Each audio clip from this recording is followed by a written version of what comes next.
Hello बच्चों, आइए प्रश्न को पढ़ते हैं। सिद्ध कीजिए कि ए एक या एक से अधिक के लिए एफ एक्स बराबर वर्गमूल 3 sin x माइनस cos x minus 2ax plus B वास्तविक संख्या आर में हासमान फलन है। तो ये हमें बताना है कि ये हासमान फलन है। प्रश्न को हल करने से पहले हम लिखते हैं प्रश्न के लिए मुख्य अवधारणा। तो प्रश्न के लिए अवधारणा मुख्य अवधारणा में हम प्रश्न को किस प्रकार हल करेंगे इस बात पर चर्चा करेंगे, और उससे संबंधित यदि कुछ सूत्र होगा तो उसे भी लिखेंगे। तो यहाँ पर हम बात करेंगे कि यदि हम कोई फलन परिभाषित करते हैं बच्चों, एफ एक्स या वाई बराबर एफ एक्स, यदि मान लीजिए X belongs to A comma B में एफ डेस एक्स 0 से छोटा है, तो तो अंतराल ए कोमा बी में एफ एक्स आसमान होता है, आसमान होता है। ये बात आप समझ सकते हैं। ये फलन क्या होगा, यहाँ पर आसमान होगा। और यदि एफ डेस एक्स 0 से बड़ा होगा तो वो वर्धमान होता है बच्चों, अभी उसकी आवश्यकता यहाँ पर नहीं है। अब हल करते हैं, देखिए इस प्रश्न को यहाँ से। तो सबसे पहले हमें जो फलन दिया गया है मैं उसे लिख लेता हूँ।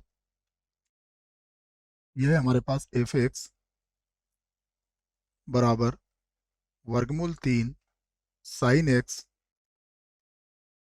माइनस कॉस एक्स माइनस का 2ax प्लस का b। और यहाँ पर ये जो कहा गया है कि a का जो मान है वो 1 या फिर 1 से अधिक है। हम सबसे पहले क्या करते हैं, देखो इसका अवकलन करते हैं। तो यहाँ से मिलेगा हमें एफ डेस एक्स वर्गमूल 3 sin x का अवकलन कितना होता है, cos x, और cos x का अवकलन कितना होता है, माइनस साइन एक्स, तो ये हो जाएगा प्लस का साइन एक्स। यहाँ से x का अवकलन 1 हो जाएगा तो माइनस का 2a बचेगा, और b का अवकलन कितना होता है, 0 होता है। यहाँ पर हम चाहें तो यहाँ से सूत्र बना सकते हैं इसमें, एफ डेस एक्स, देखिए इसमें 2/2 का मैं गुणा कर लेता हूँ। तो ये हो जाएगा वर्गमूल 3/2, यहाँ पर आ जाएगा cos x, प्लस ये हो जाएगा 1/2 साइन एक्स, और माइनस का कितना है, 2a। यहाँ से देखिए अब हम कुछ मानों को जानते हैं, तो मैं इसको यहाँ से लिख देता हूँ, एफ डेस एक्स बराबर 2, इसको हमने लिख दिया साइन, ये 60 डिग्री का मान होता है बच्चों, 60 डिग्री मतलब पाई/3। ठीक है, साइन 60 डिग्री कितना होता है, वर्गमूल 3/2 होता है। यहाँ पर हो जाएगा cos x प्लस 1/2 को लिख सकते हैं cos 60 डिग्री अर्थात पाई/3, और यहाँ पर आ जाएगा साइन एक्स और माइनस का 2a। फिर से लिखते हैं इसको, तो एफ डेस एक्स बराबर 2, ये sign A cos B plus cos A sine B, ये साइन ए प्लस बी के बराबर होता है। तो साइन ए प्लस बी अर्थात ये हो जाएगा पाई/3 प्लस एक्स, और माइनस कितना हो गया, 2a। तो इसको चाहें तो हम समीकरण 1 बना सकते हैं। अब देखिए हम जानते हैं कि साइन थीटा का जो मान होता है बच्चों, वो सदैव -1 और 1 के मध्य या उसके बराबर हो सकता है। तो यहाँ से हम लिख सकते हैं कि हम जानते हैं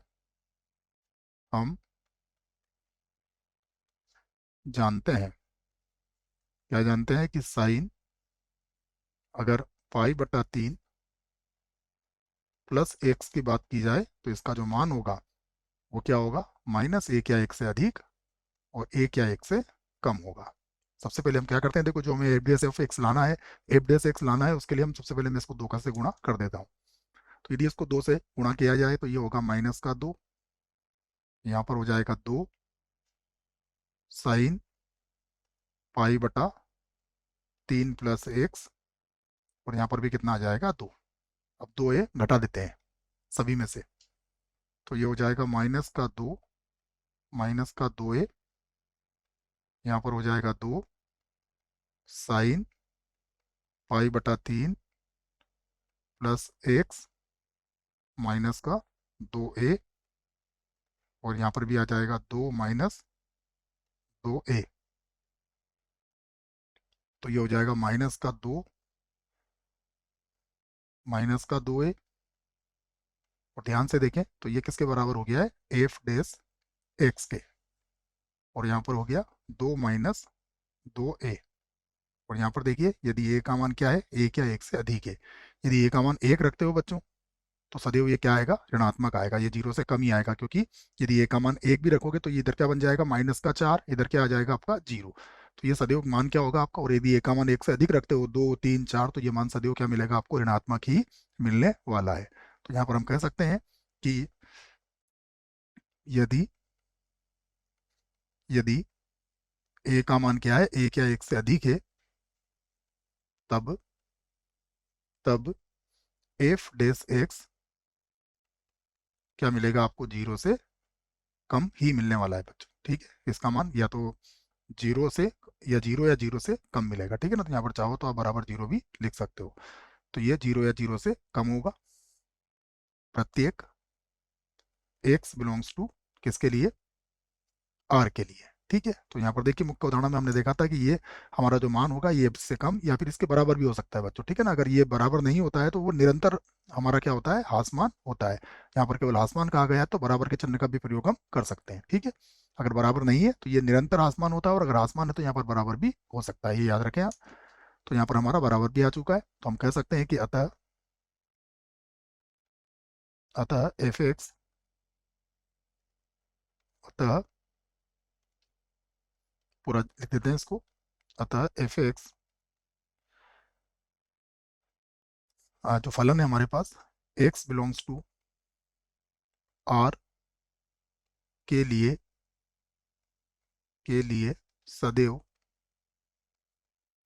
सदैव हासमान फलन है, हासमान फलन है। तो ये बात हमने यहाँ पर लिख ली है, देखिए यही हमें सिद्ध करना था, चाहो तो आप लिख सकते हो सिद्ध हुआ, सिद्ध हुआ। आशा करता हूँ बच्चों प्रश्न का उत्तर अच्छे से समझ में आया होगा। धन्यवाद।